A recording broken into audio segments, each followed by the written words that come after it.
প্রিয় দর্শক আসসালামু আলাইকুম। আজকের এই স্পেশাল ভিপ বোনা রেসিপিতে আপনাদের সবাইকে স্বাগতম। যদিও ভিডিওটি প্রথম করা বাট রান্নাটা আমার লাস্ট 3 ইয়ার্স যাবতই করতে হয়। স্পেশালি ইংল্যান্ডে মুভ করার পরে লাস্ট 3 ইয়ার্স যাবৎ ব্যাচেলর লাইফ আমার রান্না আমার নিজেরই করতে হয়। তো মাঝে মধ্যেই আমি খুব ভালো আ বলতে গেলে সুস্বাদু কিছু রেসিপি করে থাকি। বাট আজকে স্পেশালি এই ভিপ বোনা রেসিপিটা আপনাদের সাথে শেয়ার করতেছি।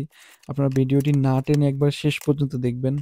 আশা করি যারা রান্না করতে এখনো পারেন না, আ মেয়ে হন বা ছেলে, তারা এই ভিডিওটি শেষ পর্যন্ত দেখলে আপনারা এই সুস্বাদু ভিপ ভুনার রেসিপিটি আ শিখতে পারবেন। ইভেন এরকম ফলো করে যদি আপনি নিজে রান্না করেন, তারপর বুঝবেন আসলে এরকম করে ভিপ ভুনা করলে কত মজা লাগে। বাই দ্য ওয়ে ইনগ্রিডিয়েন্টস গুলো যাতে আপনারা ইজিলি পরিমাপ করে দিতে পারেন এইজন্য ভিডিওর নিচে সাবটাইটেলের মতো আমি লিখে দিছি সবকিছু। তো আপনারা দেখেছেন ১ম এ আমি যেটা করেছি ১ কেজি বিফ, তারপরে মাংসগুলোকে ছোট, ছোট টুকরো, টুকরো করে নিয়েছি। এরপর এগুলো ভালো করে ওয়াশ করে পাশাপাশি আমি ২ টো বড় সাইজের পেঁয়াজ কেটে নিয়েছি। তারপরে তৈল পরিমাণ মতো আমার ইউজ করেছি। এর তৈল অনেকে বেশি খায়, সেটা আপনি আপনার পরিমাণ মতো ইউজ করবেন। এরপরে জিঞ্জার অ্যান্ড গার্লিক পেস্ট দুটো একসাথে ২ চামচ দিয়ে দিয়েছি। এরপরে আমি অল্প ১ চামচ পরিমাণ কারি পাউডার, এখানে লং, এলাচ, দারচিনি, গোলমরিচ অনেকগুলো ইনগ্রিডিয়েন্টস একসাথে এগুলো পাউডার করা। একসাথে এটাকে কারি পাউডার বলে। আমি এটা ইউজ করে নিয়েছি হালকা কিছু। তারপরে টমেটো পেস্ট। আপনি চাইলে গোটা টমেটো কেটে দিতে পারেন। বাট আমি পেস্ট ইউজ করেছি। এরপরে আমি এটাকে একটু নেড়ে ঢেকে দিব পুরোপুরি। যাতে একদম পুরোপুরি একটা সুন্দর একটা গ্রেভি আসে। পাশাপাশি আপনি সল্ট আপনার পরিমাণ মতো ইউজ করে নিবেন। এরপরে এটাকে ঢেকে দিবেন।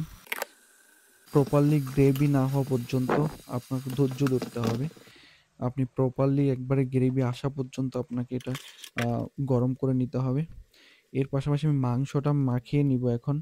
তো মাংসটা মাখানোর জন্য আমি মাংসটার সাথে দিয়ে দিচ্ছি ৩ চামচ গরুর মাংসের মসলা, সাথে দিচ্ছি কারি পাউডার ২ চামচ, তারপরে সল্ট পরিমাণ মতো আপনার যতটুকু প্রয়োজন দিয়ে নিবেন।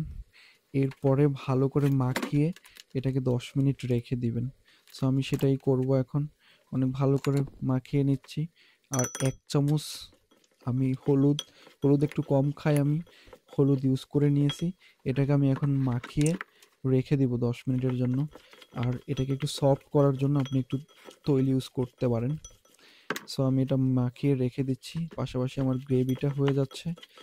You need to make sure এটাকে একদম প্রপারলি মাখিয়ে তারপরে রেখে দিবেন। প্রপারলি না মাখলে মশলাটা মাংসের ভিতরে ঢুকবে না। আর আপনারা দেখতেই পাচ্ছেন এখানে আমার গ্রেভিটা হয়ে যাচ্ছে। আর দেখেন আমি কিভাবে এটা মাখিয়ে নিয়েছি। গ্রেভিটা প্রপারলি না হওয়া পর্যন্ত আমার ওয়েট করতে হবে। আমি এজন্য বারবার নেড়ে নিচ্ছি যাতে নিচে না লেগে যায়, না পোড়া লাগে। তার জন্য আমি বারবার নেড়ে নিচ্ছি। আপনারা দেখতেই পাচ্ছেন।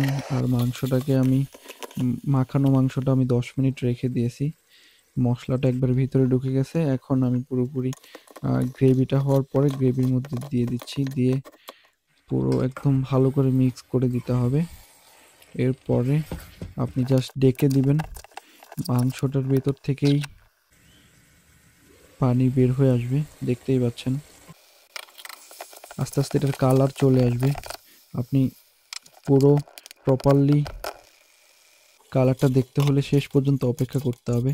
আর অবশ্যই আপনাকে মেক শিওর করতে হবে আপনি আম চুলায় এটা রেখে কোথাও যাবেন না। আমার রান্না দেখে আমি নিজেই সারপ্রাইজড।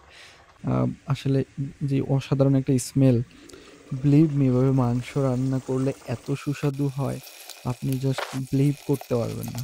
সো এভাবে একদিন রান্না করে দেখবেন আপনি। জাস্ট আমার ভিডিওতে আমি যে ইনগ্রিডিয়েন্টস গুলো ইউজ করেছি, এগুলো সবগুলো আপনার বাসায় আছে।